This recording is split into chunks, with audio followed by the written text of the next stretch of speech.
Hey everybody, Prepper Nurse One here. So how is everybody tonight, this wonderful Sunday? The reason I'm going to say that, before we get into everything, I'll give a chance for some more people to get in here before we get going on everything today. Uh, we've had rain all day, really heavy winds last night, and it was crazy, crazy, crazy weather. So yeah, it was a lot of fun. So I got a new t-shirt on today, okay? It's getting crowded at the homestead, okay? And there's 2 dogs on here and 9 cats. So unfortunately, I need to get like a little black X and mark off one of these cats because we're down to 8 cats now, not 9 cats. But no, so it's latest shirt there that we have, on the website. So I'm going to kick it here. So I'm going to pull this like this so you guys can see that. There you go. It's getting crowded at the homestead. So we got the down here and up here are the dogs. I think that's a dog at the bottom. Yep, there's a dog right there, and one of the dogs here, and then all the cats. So we kind of did that for fun. All right, so yeah, we were warmer today, which was nice. We actually were getting some melting, but there's a lot of snow to melt off, so it's gonna take a while that way. All right, so we're gonna talk about. Well, so before we get in here with talking, let me just say again. I always say this in the beginning of these videos. Please be decent to each other. And if you're not, my moderators will boot you. So, we're not going to tolerate any kind of nonsense. We're not going to tolerate any kind of racism, any kind of stuff, any of that nonsense. We're not going to tolerate it because that's not what this is about. So I don't want people coming on here with hate. That's not what my channel's about. My channel's not about that. So just letting everybody know ahead of time. And if you have questions after we get done with talking here, all cap locks, please. Okay. So first of all, I did trim this today. I don't know if you guys can kind of tell. I tightened it up on the sides, cleaned up around here. Took a little bit off the end here just because it was kind of getting too wild. So I want to have it more controlled. So I cleaned up a little bit. All right. So let's get into our topic today. Wolfgang says my question is about an EMP. Well, let me talk a little bit about everything first, and then I'll take questions afterwards. Okay, I promise we'll get to questions. Thank you. That it looks nice. She likes the. Yeah, it's just a little cleaner. It was just getting kind of, especially on the sides, it was getting way too poofy. So it was time to clean it up a little bit. But I want to keep the length growing here. We'll see what that turns into. Okay, so EMPs, solar flares. Either one of them could be a huge possibility of happening. Solar flares, they don't care. They'll just happen when they happen. Now, right now, we're kind of lucky. Not a lot of activity on the sun right now. So we're kind of in there. It's in a cycle where it's more in a lull. Hey, Amy, how are you tonight, hon? But anyway, with the EMP, that's obviously more of a probability to happen. To affect us, and obviously if that happened to us, we would definitely retaliate. And people would say, well, if they EMP'd us, how would we retaliate? We got subs guys all over the place that have those same kind of devices, and they would definitely be launched if we were attacked. So, I mean, and we have bases all over the freaking world on top of that. So there is, we would be able to retaliate. But if we have an EMP hit us, talking about how it's going to affect us, and the very first thing that would happen if it was more than one EMP, it would depend on where it was at, the location of the EMP. It would affect if they hit centrally in the United States, it would definitely still hit the whole United States. More realistically, they're going to hit Washington D.C. They're probably going to hit something out west. And there might be actually like 3 of them if they really wanted to do significant damage to us. Like one centralized, one East Coast, one West Coast. And because you got, the majority of the people are on the coast. I think it's within 5 miles of the coast. I think most, like 60%, I think it is, of the people in the country live within a 5-mile radius of the coast. So there's a lot of people that would be affected right on that to start with. So what would be like the first thing? The first thing that's going to happen when an EMP hits, anybody with any kind of electronic device, be it a pacemaker, those type of things, they're going to stop working like that, okay? And those people probably are going to die very, very quickly. That would be your first initial thing, okay? Anybody that is on a ventilator and those type of things, they're going to be in big, big trouble really, really quickly as well, okay? And a ventilator, for those of you that don't know what I'm talking about, is a machine that helps you breathe, okay? The next thing you're looking at, like with hospitals are all set up, and they have backup generators and stuff like that. EMP happens, guys, none of that's going to be working. So anybody that's in surgery, anybody that is, on dialysis, any of those type of situations where they need these different machines to survive, it's going to be a very, very short period of time, and they will no longer be here. I mean, like your dialysis people, depending on how bad they are, you could be looking at 2 weeks, and they would fill up with fluid, and they unfortunately would pass away. So I got my tea mug here, and it's my mug that I just picked up Friday from our outing when we took Heather down to the college. And so she's very excited. She's really, really excited about that. But anyway, so you're going to have some initial stuff like that happen. You're going to have people stuck in elevators. Think about that. I mean, I always, and it's a weird thing for me. I always think about, if I'm on this elevator and it gets stuck, how long am I going to get stuck here? Well, think about that, guys. If you're on an elevator, EMP hits, number one, how are they going to rescue you? They've got too many other things going on. Now you're stuck in this freaking elevator. How are you going to get out? So those are things to think about as well. A lot of different things, in that aspect is going to affect a lot of people right off the bat. You're not going to be able to get to the ATM to get more money out. You're not going to be able to, drive around normally because the lights aren't going to be working and people are going to be panicked. So the initial shock of it, and again, I think when people will realize rather quickly with an EMP, and I'll tell you how most people are going to realize, oh, hey man, how you doing? Hospitals and nursing homes will become morgues. He's right about that. Visit Jizzarizza. Man, listen, you need to give me a call, my friend. You got to give me a call. We got to talk. So anyway, yeah, your nursing homes, your hospitals are definitely going to become morgues because nobody's going to be there to take care of these people, and people are going to run and take care of their own. And here's the way you're going to know an EMP has happened for sure, and it's like countrywide. Your phone's not going to work no more, number one. You're going to try to get on your phone, and it's going to be dead. And everybody around you can be like, hey, is your phone working? Is your phone working? And nobody's phone is going to be working, all right?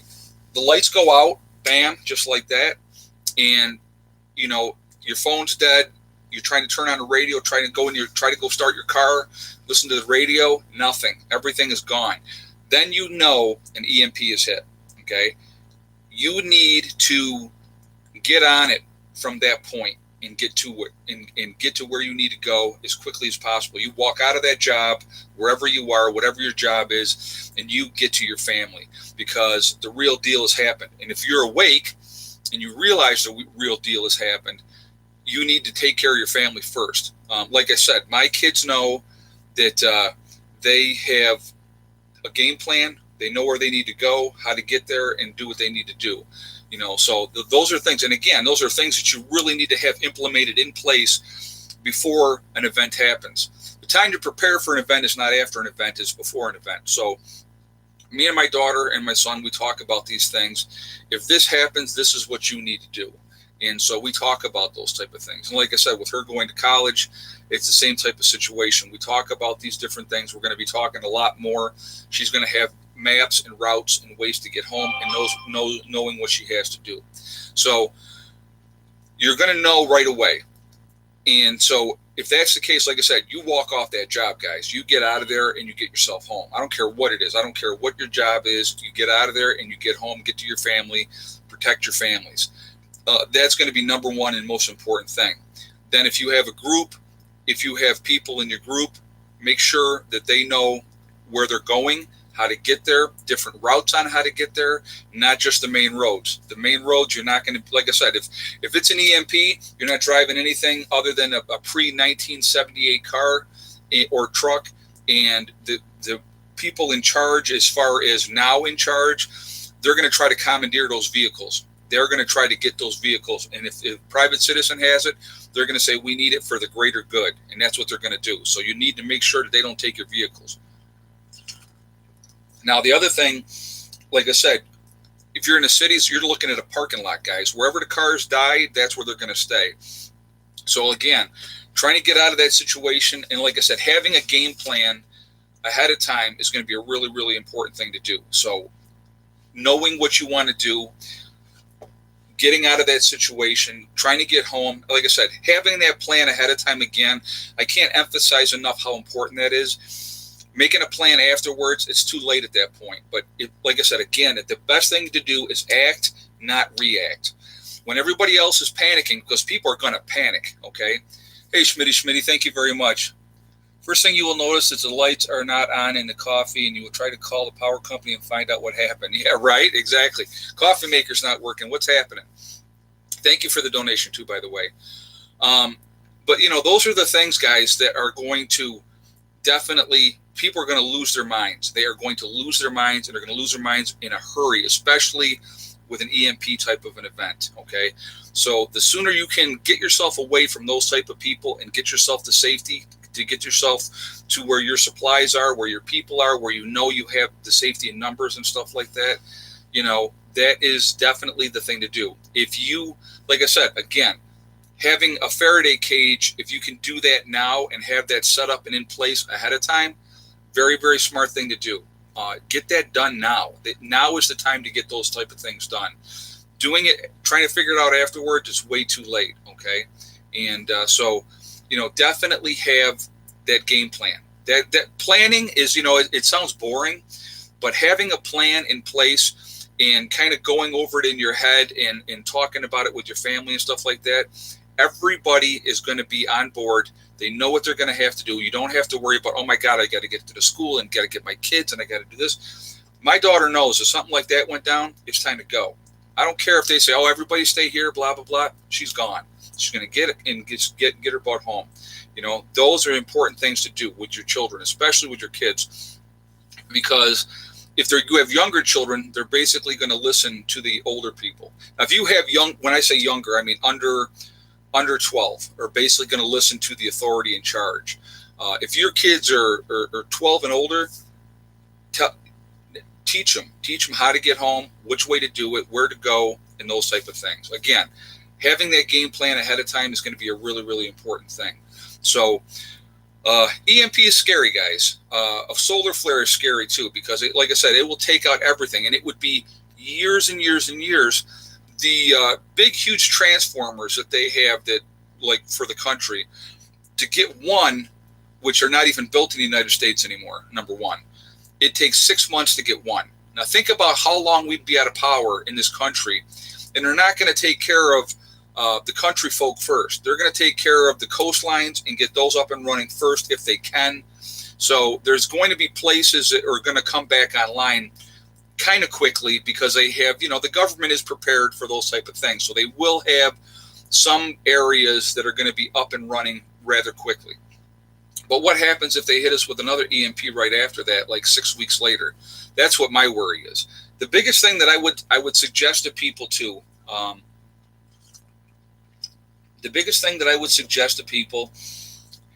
if you have a Faraday cage with, let's say you have solar stuff and you have things put away so that you can create power, you have a backup generator in there, okay, those type of things. That first 2 months after an EMP hits, you don't want to pull out any of that stuff, maybe some communications. Hey, Larry, thank you very much for the donations. Is it true a microwave will act as a Faraday cage? And Mountain Girl, thank you very much. I appreciate this. Very kind of you. Yes and no. The older ones are more, they're okay. But again, I wouldn't rely on just a microwave to be a Faraday cage. It would have to be grounded again, but it's better to go ahead and build a Faraday cage, and it's not that difficult to do. So my advice would be to build a Faraday cage and not look to, trying to use an old microwave. So it would definitely be better to go ahead and build your own Faraday cage, and it's really not that difficult to do. I mean, you can use a garbage can. Garbage can would work great as long as it's insulated, it's grounded, sealed up really, really well. That you can use that. Okay, so that's that would be my advice as far as that goes. But again, getting back to what I was saying, that first 6 to 8 weeks after an event, you want to seem as forlorn as everybody else, because people are going to go crazy. I had a little power surge there. That was interesting. Excuse me. People are going to go crazy. So you don't want to be a target. You don't want to draw attention to yourself in that first 6 to 8 weeks. After that first 6 to 8 weeks, guys, there's going to be a lot of dead people. I mean, that is the reality that this is going to happen, okay? There's going to be a lot of dead people after that first 6 to 8 weeks. After that, you're going to have more organized people, more organized groups. And again, a lot of it's going to come down to what time of the year it happens. EMP happens in the middle of winter. Let's say an EMP hits a nice Christmas surprise for everybody. Now we got to get through January, February, and even part of March with that really, really cold weather. People are not going to be out and about, and people are going to be laying low. And a lot of people are going to die in their own homes because they're not prepared, they're not ready for the cold weather, even in the South. I mean, you can freeze to death realistically in the middle of summer at nighttime if you're laying on the ground and you don't know what you're doing, okay? If you don't have that self-insulate from the ground, you can get hypothermia and die even in the middle of summer. So it doesn't have to be this extreme cold weather, but that extreme cold weather is going to take care of business in itself. So as long as you have that wood stove and you're trying to stay warm and those type of things, you give yourself a chance. Again, the biggest thing with any of these type of events is giving yourself every advantage that you possibly can. Be the gray man. You hear that a lot. Be the gray man. Try to blend in. You don't want people to know what's going on. You want to keep that low profile. You don't want to draw attention to yourselves. Those are really, really important things, okay? So, again, at first 6 to 8 weeks, I wouldn't even pull that other stuff out because there probably is going to be a second EMP that's going to come in if it's an EMP event, okay? Because they're going to figure that everybody's going to pull their stuff out and start using it. They're going to come back and they're going to hit us again. So that's why I would wait, number one, that way. And again, you don't want to draw that attention to yourself. If I got my place here and I got, everything backed up and I pull it all out and I get it fired up and my house is lit up at night and everybody else's house is dark, is that not going to draw attention? Absolutely it will. And you don't want to do that. Like I said, you just want to keep a lowest profile as you can. Another thing to think about, EMP hits. All these nuclear reactors that we have around the country are going to melt down. So you want to put yourself in a position where you are not within a certain radius of these nuclear power plants, because it's going to be no-go zones for a long, long time. Again, those are things that you really want to think about, okay? Unless it's a solar flare type, Jobwin says.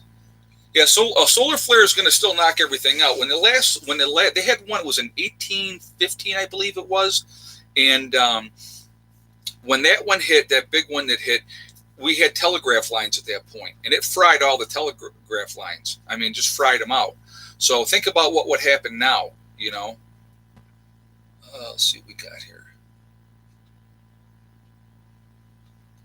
Will an EMP fry flashlights and batteries in storage?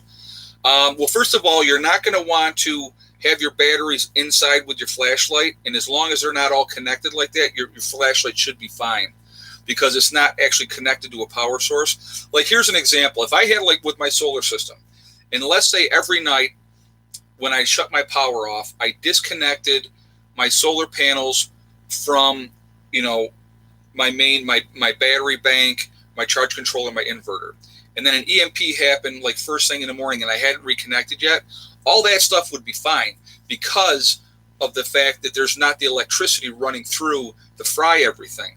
Now, the panels would be fried, but I would just have to change out the diodes in the panels. It's a small little thing about that big that it would have to be changed out.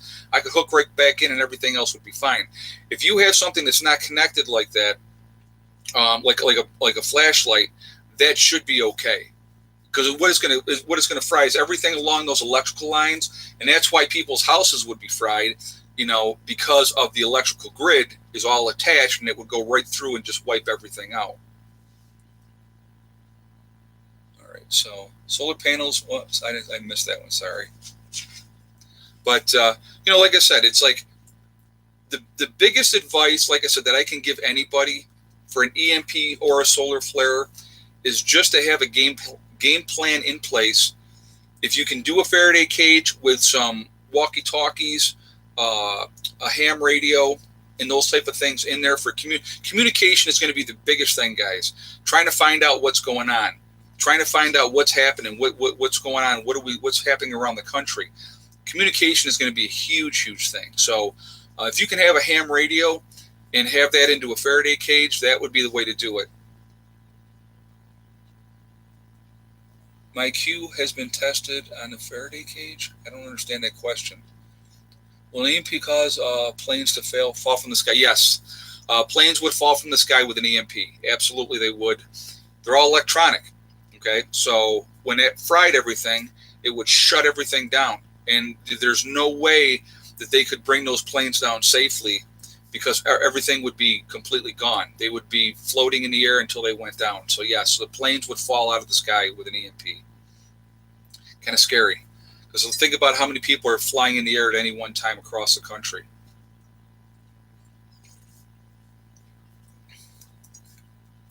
Yep, trains would stop. Absolutely, trains would stop, Schmitty. Does the prepper community you started, does everybody know your full name? Oh, it's probably in there, and you know what? It's on my Prepper Nurse One community on my website at preppernurse1.com. Yeah, my full name's in there. Here's the thing, guys. Anybody that hates me already knows where I'm at. Okay, and so I don't, I got nothing to hide. So I'm not doing anything illegal. So I don't worry about that. As far as that goes, like I said, I've had Child Protective called on me twice. When we first got up here, the first year and the second year that we were here. And so then they found nothing either time. It was unfounded accusations. And so, my kids are good. They're healthy. They're happy. They're safe. I mean, and that's what it's all about realistically. So, but, anybody that hates me, they already know what my full name is. And it's really not hard to find anybody, to be honest with you. I had somebody say to me, he goes, okay, I don't know your address, right? And I'm like, yep, you don't. And he's like, okay. He goes, let me show you this. And he sent me a picture from space from the where they do the, from above the air, in the air. I can't think of what it's called at the moment, but showed me a picture of my place. Google Earth. Google Earth. And so he showed me a picture of my place. So he didn't have my address, but he knew exactly where it was. Again, the biggest thing I'm going to say to anybody, am I a target? Sure. I'm absolutely a target, especially after an event. I'm absolutely a target. But I will say this, and I've said this before, if you are a non-prepper, and even if you are a prepper, the last place that you are going to want to go and try to take something from somebody is somebody who is a prepper. Because generally, if you are a prepper, you have prepared for every contingency, okay? And I'm going to leave it at that. And, like I said, going after preppers, when, people think that, oh, I'm going to go and I'm going to come and take your stuff. Usually when I get those kind of comments, I generally say, and I always say this, when well, me and my homeboys, we're going to come, we're going to take your stuff after, something goes down.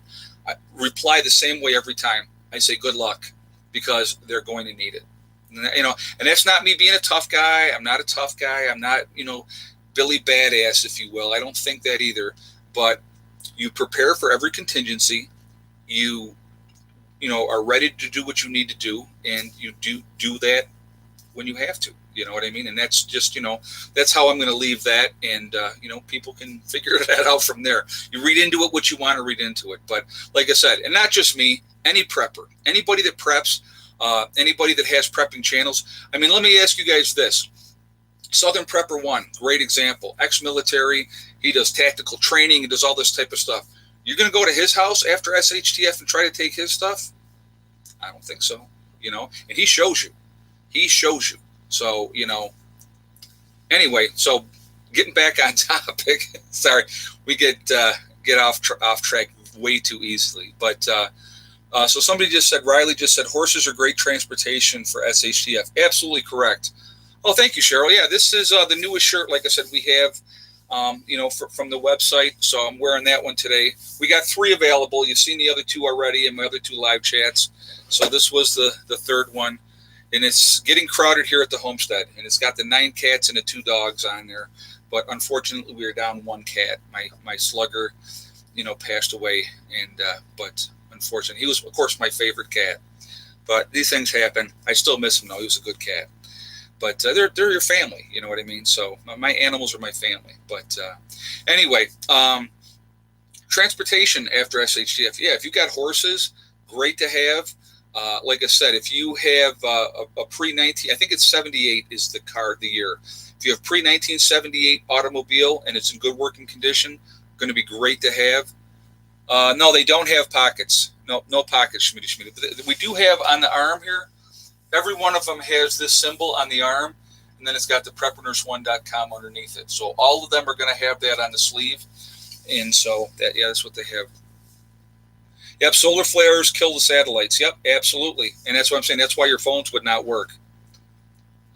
Learn how to use a compass when you're completely lost is a valuable skill, Prepper Nurse. Anthony, great comment. Yes, you are absolutely right.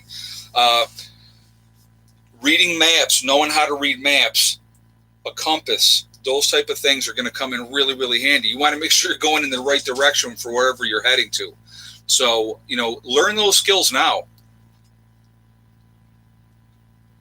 So somebody said, tell them about Wise Food. What about, I don't know what you were talking about with that. Do I rotate my food stock? Absolutely. Certain things, what is the black ring around your finger? What black ring around? Oh, this is a hematite ring. This is a ring that absorbs negative energy. So I always wear a hematite ring for that. And they cost like $2 to $2.50 a piece. They're really, really cheap. And they break real, they're full of negative energy, they break, and then I just put on the next one. And so I got about 8 or 9 more of these as backups. So when this one breaks, I'll just put on the new one. So that's why I wear a hematite ring. It's just something that helps absorb negative energy.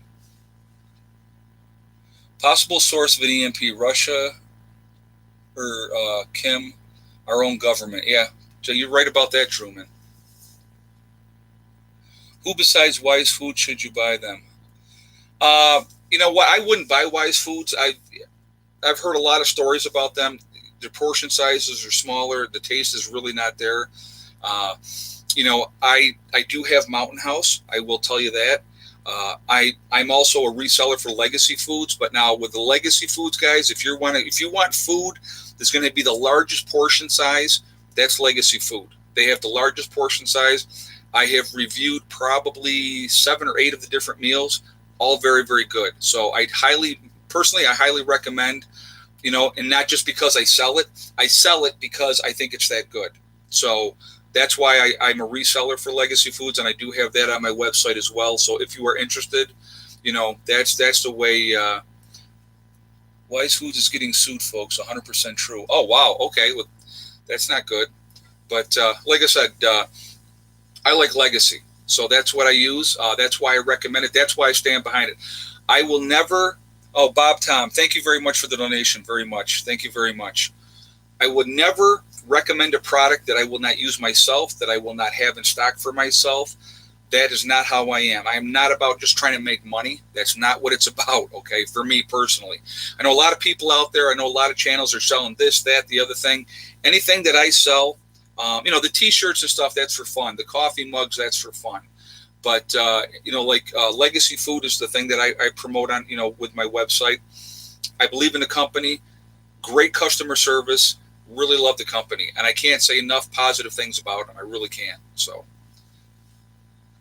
let's see.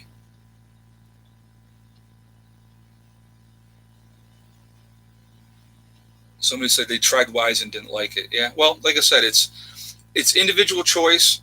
And like I said, I believe that freeze-dried food should be part of your long-term storage, along with the other things that I talk about over and over and over again, your beans, your rice, white sugar, honey, those type of things, salt. Those are things that you definitely want to have.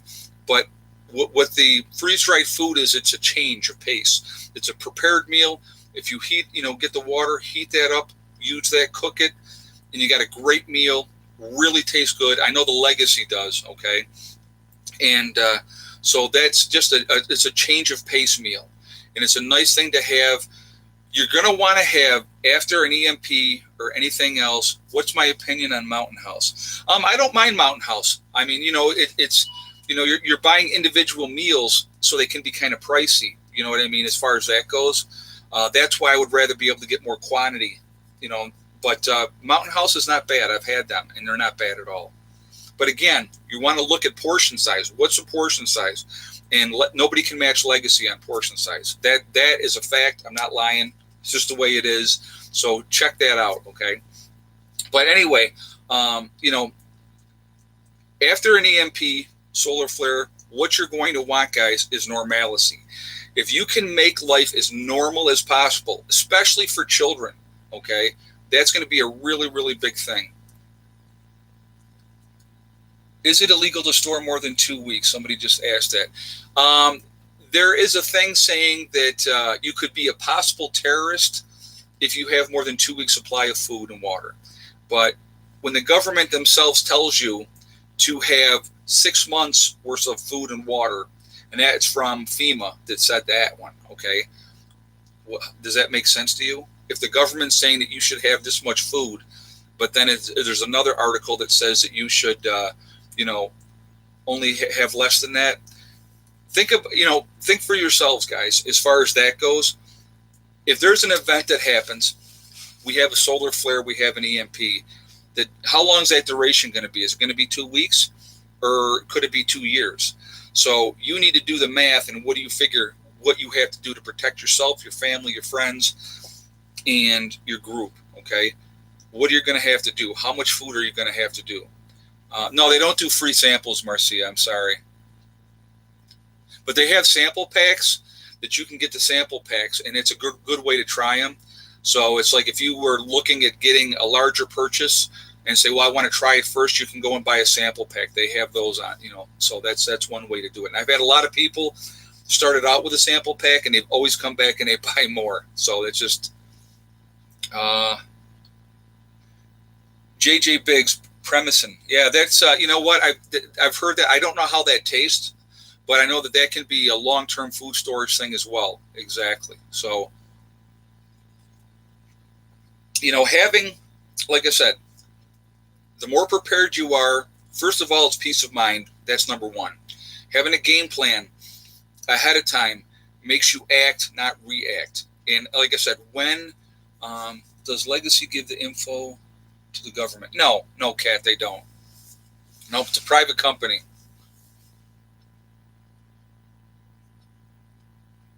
Low wattage LED grow lights. Yeah, you know what? And that's, again, if you can grow greens, that's another way of having something to eat, okay?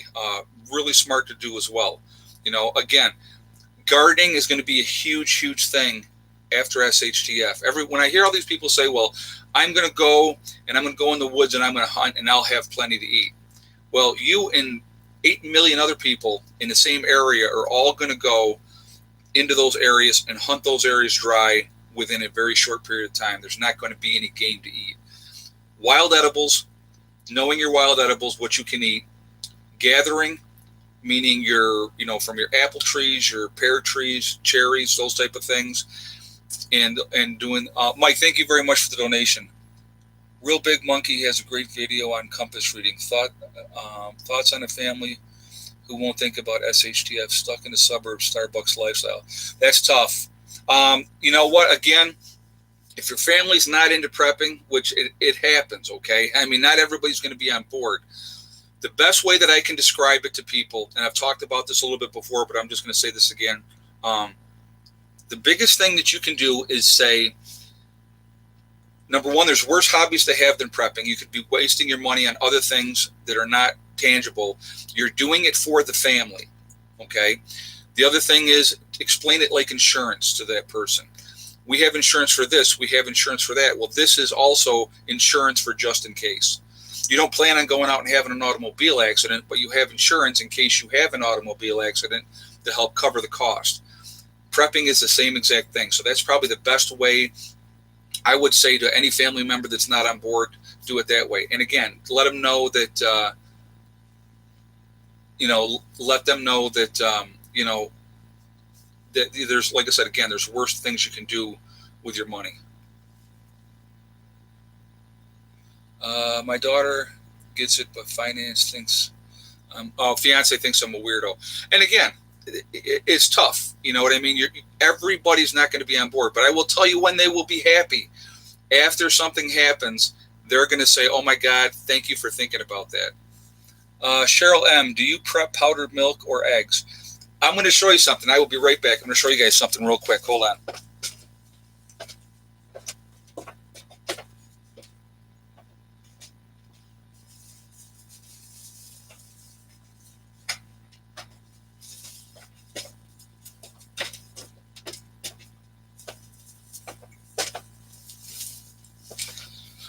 One of the beauties of living where I do, this I got from the Amish store, okay?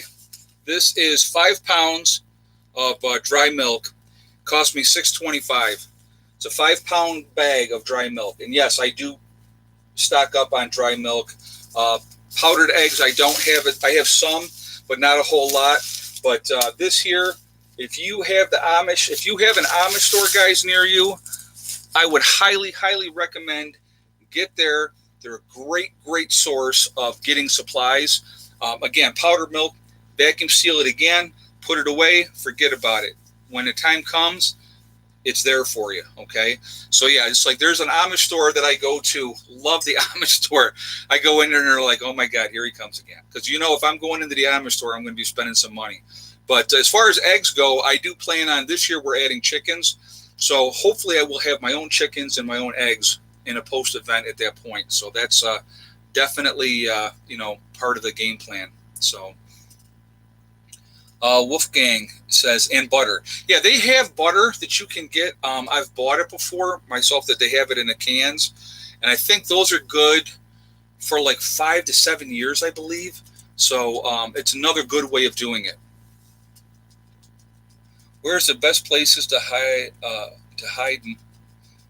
Maya means? I don't understand that question. I don't understand your question, Eric.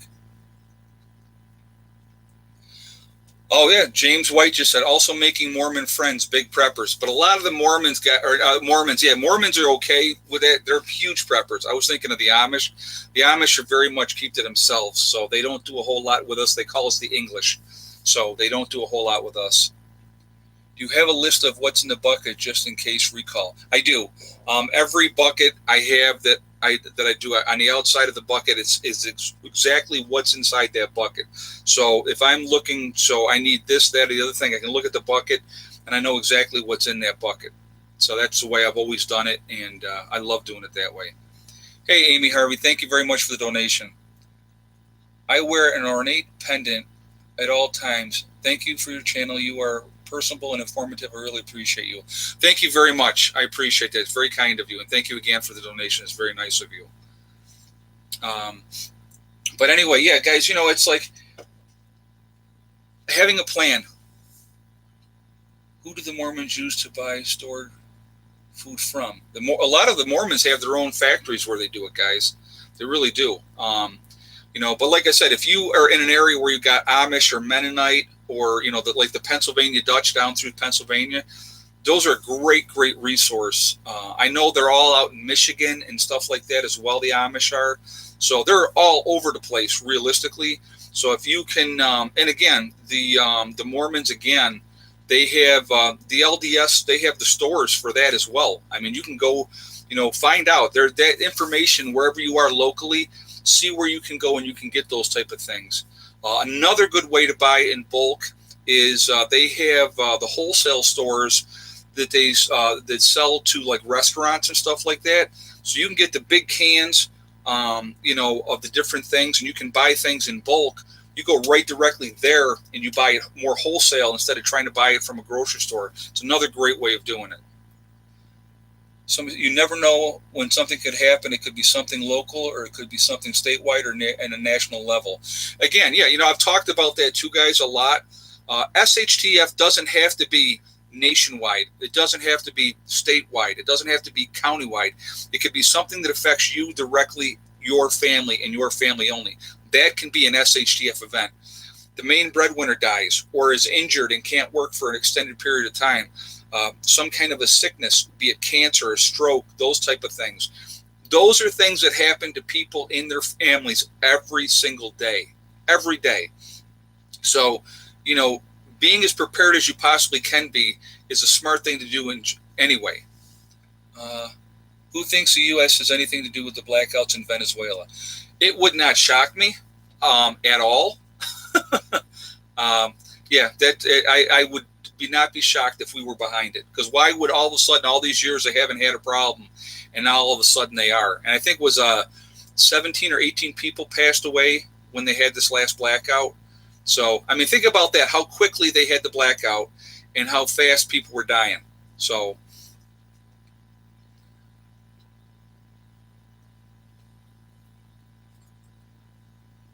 be prepared to defend what you have, livestock. They will come for your livestock. You're right, and that's a very, very good question or a statement. Again, guys, if you're preppers and you prepare, hopefully you're preparing for everything, every contingency. You're also prepared to defend what you have. If somebody comes and tries to take your stuff, make them pay the ultimate cost to get it, okay? I mean, and that's just because why are we prepping otherwise? We're not prepping for somebody to come in and take our stuff, okay? So you need to be prepared. Smarty Pants says you live in upstate New York. Yes, I do. Absolutely, yes, I do. New York State is a beautiful state. Absolutely gorgeous. And I wish that New York City would succeed away from the rest of it. There's actually a resolution right now. They want to call all upstate New York New Amsterdam. Then New York City by itself, and then like Long Island and all that is another area. So I wish they would do that, because then the rest of the state, most of our tax dollars, guys, goes to support New York City. Anybody that lives in New York knows that already, but I don't know if the rest of you know that. Most of our tax dollars go right down to New York City to support New York City. So I don't think they'll ever allow them to break off or us to break off from them, because we support them. Because we have a lot of people down there that are getting help, and we pay for it. So unfortunately, tactical or hiking bag upgrade from Condor 3-day bag. All right. So somebody said 10,000 airplanes in the sky at any given time, like 10,000 bombs. Scary. You're absolutely right, because when they come down, it's not like they're going to be able to plan where they're going to land. So they're just going to come down. So they can come down anywhere. I mean, anytime I walk outside, I generally see a few planes in the air here and there. You know what I mean? If I'm doing a 10-minute video, you look at all the videos that I do, and if I'm outside, a lot of times there's a plane going around. Someone could hit the nuke button and wipe us all out at the same time. It wouldn't wipe everybody out, but it would would depend on how hard of a hit it was, to be honest with you. So yeah, it would be tough. And somebody said bye New York City. Yeah, I hope we separate. I really do, because upstate New York is absolutely gorgeous, and it's a great area. And if we could get rid of Cuomo and let him go ahead and govern New York City, that'd be fantastic. Let him go govern New York City. Let the rest of the state, do what we want to do. That would be an awesome thing. And it would be much better. And the taxes would be less and business would come back. That's for sure. Yeah, somebody just said, remember Hiroshima. Yeah, look what happened there. Look at the loss of life there and what affected those people for years and years and years afterwards. That is a horrible, horrible thing. And that can happen. Even a limited strike, a limited nuclear strike, can cause a lot of devastation. And somebody that lives in Syracuse, yeah, get rid of New York City. You know what? Like I said, let them do their own thing. They don't help out the rest of the state, I can tell you that.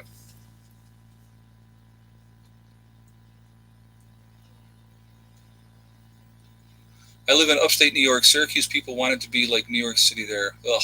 Well, I'm sorry that you had to deal with that, because that's nasty. Yeah, like the cities upstate, Rochester, Buffalo, Syracuse, those are Democratic hubs as well.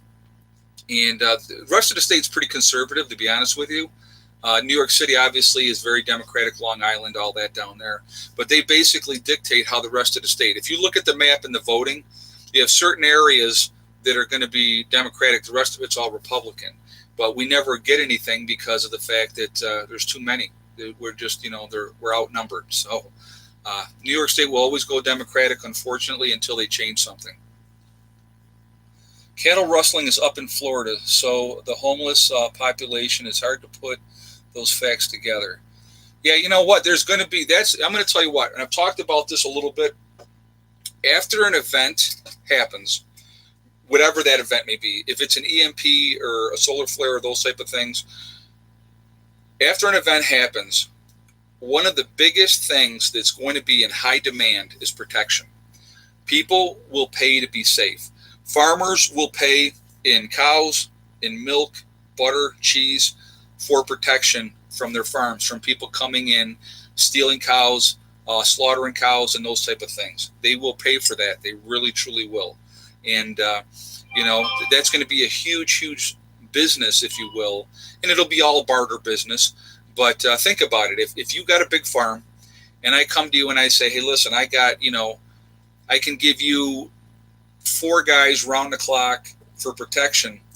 You give me this much milk, this much bread or cheese, this many cows, and we'll have a deal. Like if you say, give me 1 cow a month or something like that, they're going to do it because they're going to lose more in the long run if they don't take that protection. And again, it's going to be supply and demand. It's exactly what it's going to be. Is Sam's Club stocking safe? I bought a lot of my stuff from Sam's Clubs, guys. Millions of displaced city survivors in SHTF will be a bad situation. Many will roam, head out to rural areas in search of food, water, shelter, and resources. Survival Prepping 101, I'm going to disagree with you on that, and I'm going to tell you why. People are going to stay where they're comfortable, okay? City people, a lot of city people are afraid of the dark. They're not used to the dark, okay? Where, like, I live in the country. We have very little lights out here. And so, that makes them uncomfortable. So they're not going to wander. They'll hit suburbia. I will agree with you on that. They will hit suburbia. They will decimate suburbia. But I really don't see them going too far out into the countries because of 2 things. Number 1, fear. The second thing is going to be because they're going to get shot. People in the country are not going to put up with people coming out there trying to take their stuff. So I think you're going to see, you're not going to see those people wander too far from what's familiar. They're going to stay close to what they think is normal and safe. And like I said, fear is going to be a big factor in that. And the fear of being shot, because that's what will happen. Once you get out in the country, guys, I'm going to tell you right now, when you get out into the country, get away from suburbia, you get away from the city, everybody's armed. Everybody's armed. So I'm just going to put that out there. Stock up so you don't have to go to the store. Wolfgang just made that comment. Great advice. Again, I'm a big believer, and it's better to have it and not need it than need it and not have it. Preparing is the smartest thing you can possibly do. I don't understand why the mindset's not there, why more people don't prepare. I really think that they should. And it's just a smart thing to do in the long run. It really, really is. And it's going to be better for you as a whole, for your family, peace of mind. That is such the biggest thing. Do you think prisoners will be released or locked after SHTF? It depends on the prisoners. I think low-risk prisoners will be let go. I think your higher-risk prisoners will either be locked in or they will be executed. And when I say your higher-risk prisoners, I'm talking your rapists, your child molesters, your murderers, brutal murderers, not just somebody that, with an automobile type of thing. I think that it would be, a lot of those people would be put down. And a lot of them would be put down by fellow prisoners, guys. Rapists and child molesters, they're at the bottom of the rung in the food chain in prisons. So, especially pedophiles. So, and I think rightly so. Bob Tom just asked, do you think we did Venezuela? Absolutely. I think we're behind it. Let's put it like this, it wouldn't shock me at all. Not at all. There's always games going on. Venezuela hasn't had any kind of power problems in forever. Now all of a sudden they're having power problems. So, I mean, it's not hard to figure out who might be behind that. It could be, the government themselves playing that card too and blaming it on the United States. I mean, there's a lot of different things that can happen with that situation. So would it shock me if we were behind it? No.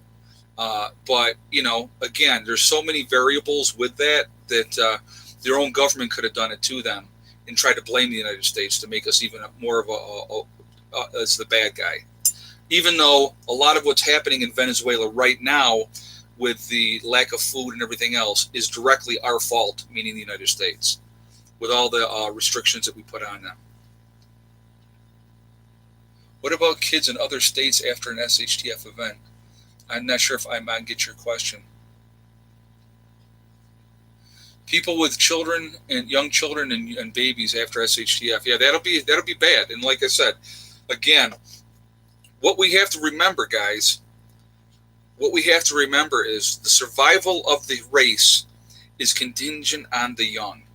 We need the young people to come in and replace us older folks, okay? So after SHTF event, I'll answer that question in a second. After an SHTF event, if you can help out kids and pull them into your group and make them part of your group, I think that's a really good thing to do. Hey, Rennie, thank you very much. Thank you very much. I appreciate the donation. Thank you. But if we can do, to do that to help out these kids, there's going to be a lot of orphans, guys. There's going to be a lot of orphans. There's going to be, if we can help them, if you can help people and not have it affect your group, give until it hurts. That's kind of what I think, you know what I mean? But if we can bring them in, make them part of our group, help them out, I think that's a good thing, okay? Again, that would really be age contingent. And I'm talking, I'm not talking about lazy teenagers that don't want to do nothing. And there's not all teenagers are lazy, don't get me wrong. There's a lot of good people out there, a lot of good kids too. But there's going to be people that need our help. And that's why I really jump on the fact of having more than I need, because I want to try to help if I can, okay? And so that's kind of my plan. I know a lot of people are like, I'm not sharing with anybody. And again, that's an individual choice. But if I can bring people in, like especially the kids, and help them, I'll tell you what, they can become loyal soldiers. They can become loyal people that are going to help your group. They are young. They got the energy where a lot of older people don't have that energy. They can be a very, very productive part of your group. Do I think people in a group will turn on each other? Good question. Very good question. I think it depends, to be honest with you.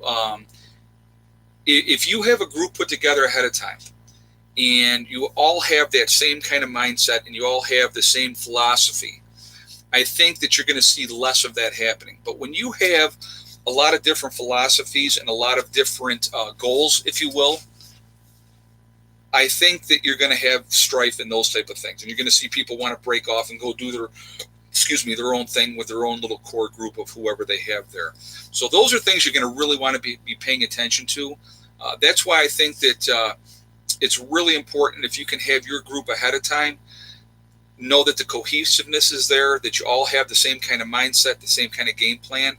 And I think, again, there will be some strife in groups, but I think people will realize the safety in numbers is going to be really, really important. So I think you're going to have a lot of people who are going to basically go along with the flow, again, for safety. Now, somebody had asked me, got sued. Wise Foods got sued, somebody just said. I did not know that. I'll have to look into that. I haven't heard anything about that, so I'm going to have to look into that. But so anyway, somebody had asked me about having a couple of cows. I don't have any cows, and I probably won't add cows, because I'm going to tell you, I have a farm that is a little over a mile away, and the guy's got a huge dairy farm. And there will be a barter item at that point. And again, when I talked about that protection type of thing, that could be a situation for us in my group to do that. You have a lot of oak and deer down there. Oh, thank you for the donation too, by the way. Liberty has never come from the government. Liberty has always come from the subject of the history of liberty as a history of resistance. Very true, and thank you for the donation as well. Um, yeah, I mean, it's, until people stand up and say, I'm not taking it anymore. And I have people say to me, well, all you guys get on here and all you do is talk about it. Well, you know what? We talk about it and we all talk about it, but there will come at some point a breaking point. And the best thing that any of us at this point right now can do, to be honest with you, in my opinion, is to prepare for whatever's coming as best that we can. Because something will happen. It could be many number of things. I mean, you pick one, and the chances are that it could happen. Being prepared to react after that event. Getting yourself killed in a shootout with the government because you're going to stand your ground, what good does that do your family? What good does that do anybody else down the road long term? So, when something happens, that's the time to act. Again, having that game plan, knowing what you're going to do, being prepared as best that you possibly can be, that's going to be really, really important, okay? It really, really is. And so, but, it's something that, like I said, look at the resources that are around you guys. Scope it out. Have a plan. Talk to people. If you can connect with people ahead of time, that's a smart thing to do. Let's see. Each person prepares for their own way, and no one has the right but to do it for, basically what you're prepping for initially is yourself, your family. After that, if you have a group and they're part of your group, you prepare for them as well, and hopefully they're contributing to that as well. I mean, that's really important. If you're going to be part of a group, you better be contributing. Do I watch that Viking guy? What you talking about? Pastor John Fox? I watch him once in a while. Not a whole lot anymore, to be honest with you. He does a lot of his stuff on Patreon now, so he doesn't put out a whole lot of videos. 1978 electronic ignition won't be able to use. Must be pre-1970. Somebody said that. Okay, well, thank you for that. Yeah, I think it might be 74 then instead of 78, but I know it's in that range. Yeah, an electronic ignition is not going to work. So it has to be before that date. If you can get pre-1970, you're good to go. Absolutely good to go.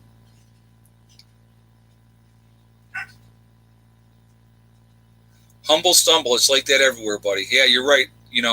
Just do the best you can, guys. That's my biggest advice to you. Have a plan. Prepare. Be ready. When it happens, whatever it may be, then we act, okay? And the number one thing, and I'm going to say this for everybody out there, the number one thing that you want to be ready for in the beginning is to protect yourself, your family, your group. If you have a group, get your people to you, work together, have a game plan. Hold on a second, guys. All right. But that's the thing. Have that game plan, okay? That's going to be really, really important. And so, that's what I would suggest. And, if you can help beyond that, then that's great. That's absolutely great. Charlton Heston in The Omega Man was the ultimate prepper. Yeah, he was. Yeah, that was a great movie. I love that movie. I love that Charlton Heston in that movie. And he was trying to help. You know what the funny thing is?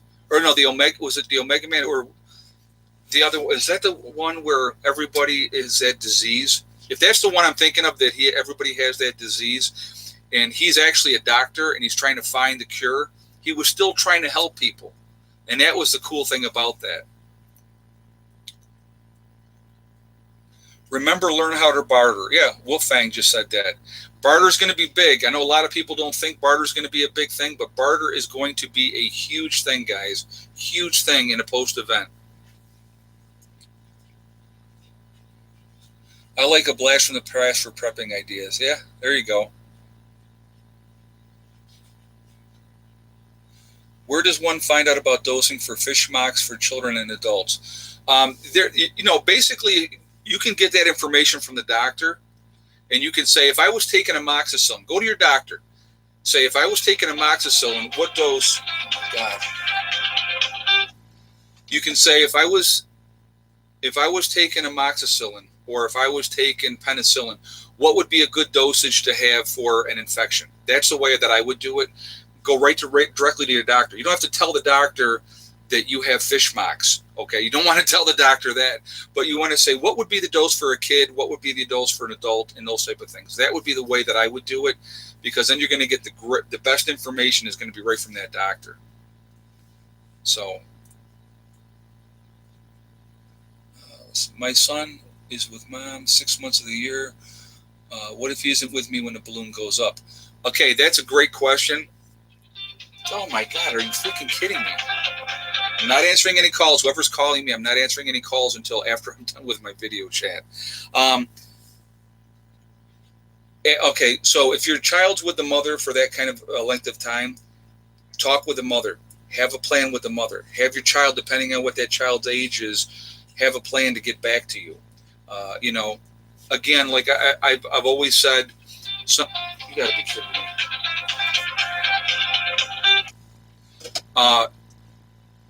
Have that game plan, okay, and talk with them. That's the really important thing.